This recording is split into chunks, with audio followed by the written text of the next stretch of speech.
Get Warrior Tough, Mental Training 101 with Andrew Wittman and Dutch Coleman. And now back to Andrew and Dutch.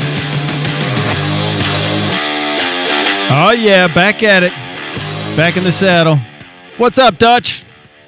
What's happening?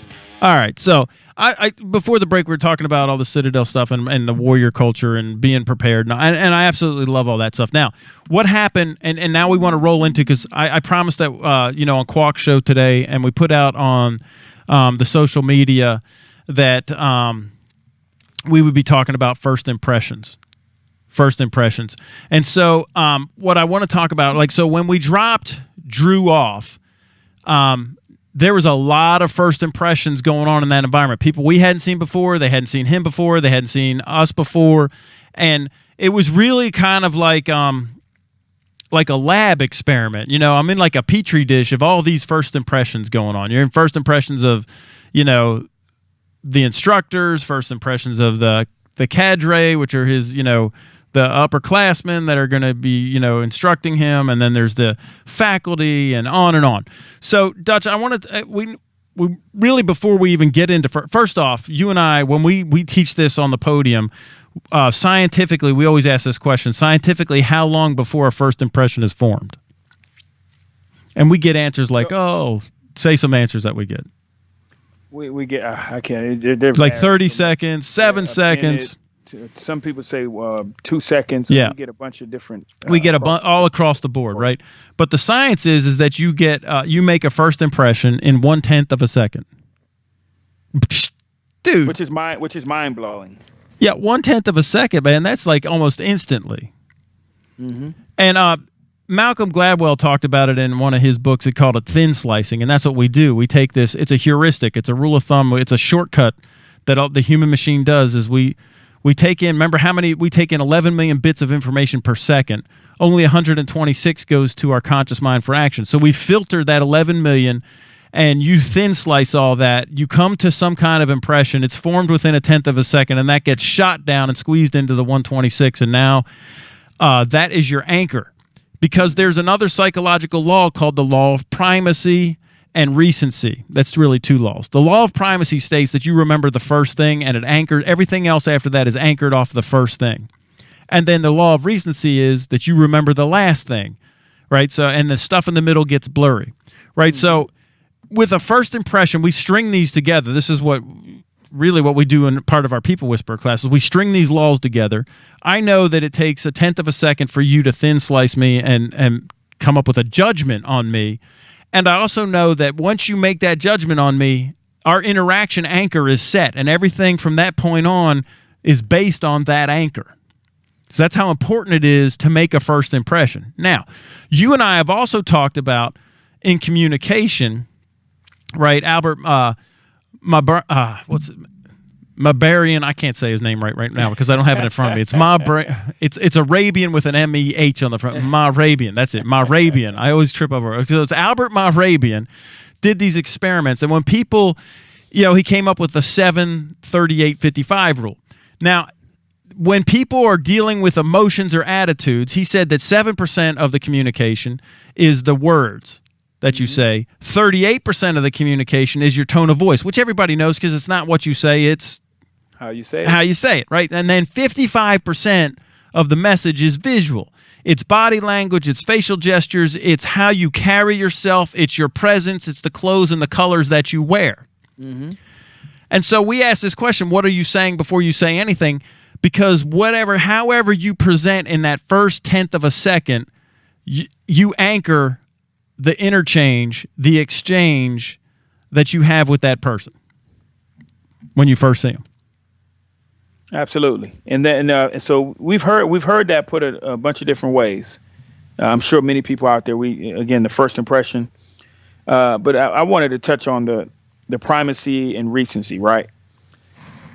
That kind of strikes down the whole theory right away when you explain those laws, right? Because if you think about it, they say you only get one chance to make a first impression, right?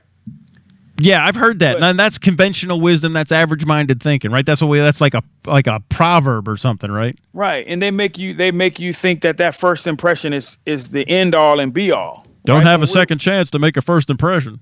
And so that if that were true, there would be no such thing as the recency, right? The law of recency, right? Absolutely. Because it tells me right there that I do have every chance to leave a lasting impression. A lasting impression may be even more important than a first impression, but that's not what we're taught. So instead of being taught that the first impression is like the most important thing ever, we can just be taught the value of the first impression, which we teach. The value of the first impression. We don't try to scare you with it. We teach the value of it. So when you value it, you're going to take care of it, right?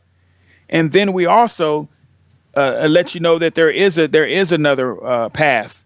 If you didn't swing well, you didn't do well, the law of recency, right? So you don't give up, you don't quit, you don't run and you tuck your tail and run, because you also are aware of the fact that a lasting impression can be made due to the laws of recency. So I'm never out of this, man.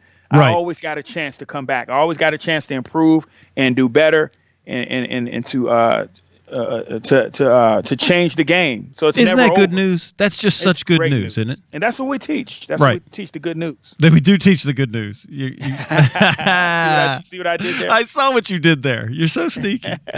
But that is what we teach, right? And so that is good news, because it's never over until you say it's over. Mm-hmm. It's right. So when do you stop the tape? When do you say that the impressions? And you made you and I were kind of joking around about this kind of subject here in the last couple of days, because we've been hitting it pretty heavy on our coaching calls, and we're fixing to go out to Seattle in a week or two, and we're going to do a full blown training for NSBI out there, and it's going to be full day of CEO of you, and then a full day of People Whisper. So you and I are kind of really boning up on all the, to make sure because this is what we do, man. We're accountable, right?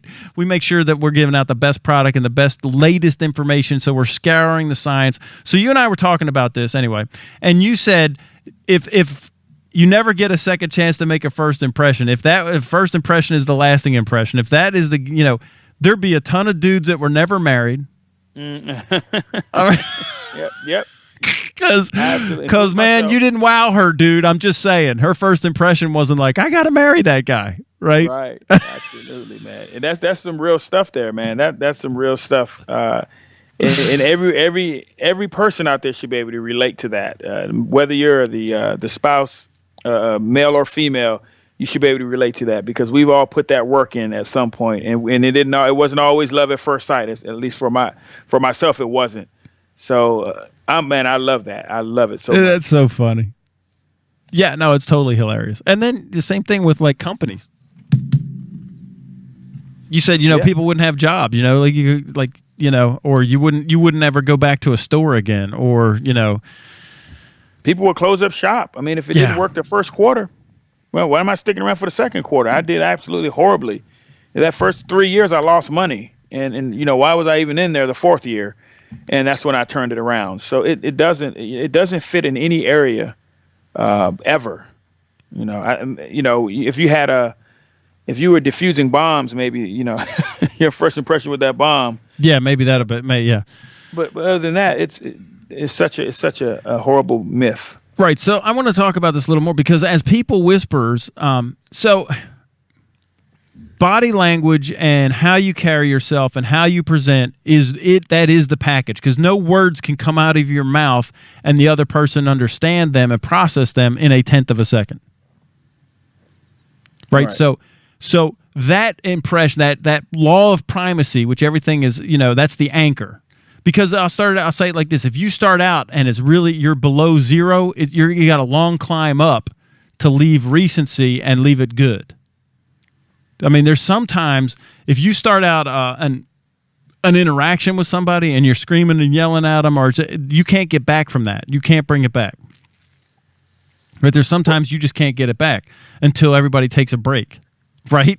And separates, right? Because so you really need to concentrate on starting the anchor well. So here's what we teach, Dutch, that people would be happy to see you. And I'm always happy to see Dutch Coleman. And I've never met, and this is absolute fact, I have never met anybody who was not happy to see you. No, I know you're laughing, but I mean, I've never come across anybody that was not happy to see Dutch Coleman. Anybody that knows Dutch Coleman is always happy to see Dutch Coleman. Oh, always. Well, I hope I can maintain that. Well, there's no pressure. Don't screw it up, kid. All right. So, but I'm serious. So so you're already starting out. So I'm happy. They're happy to see you. That's the primacy. So whenever you show up, I get a smile on my face. I'm like, oh, man, it's so good to see you, right?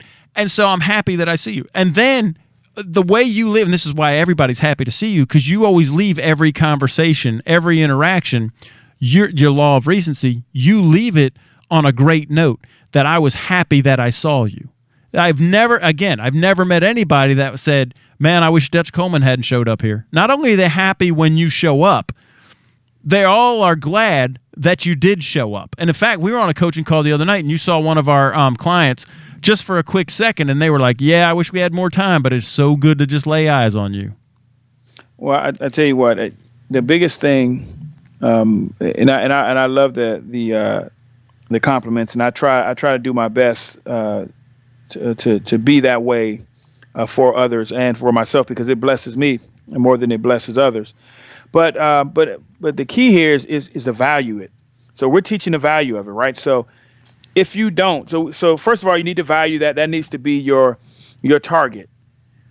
If you don't value it, we're not saying it's over, because there is the law of recency. But what we're saying is, as Andrew alluded to, you're digging yourself a huge hole to get out of, right? So it doesn't mean you can't get out of it. But if you value the front end and the back end, then you're always in the positive and you're always advancing. But if you don't value either one of them, it's going to take away from you. If you don't value the front end, you got a heck of a hole to dig out of to make make that law of recency matter.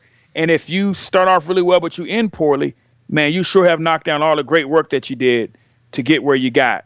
So you definitely have to value both ends of the spectrum in order to maximize it. So we're not saying that the first impression doesn't matter, but we're just letting you know that there's a law of recency, right? So you can redeem yourself, you to recover. Yeah, there's a recovery and a redemption. All right, Dutch, we're up on a break again. When we get back, I want to hit this a little harder, because I think this is so important, and a lot of people, we don't even think about it. We just are on autopilot. You're listening to the Get Warrior Tough radio show with Dutch and Andrew.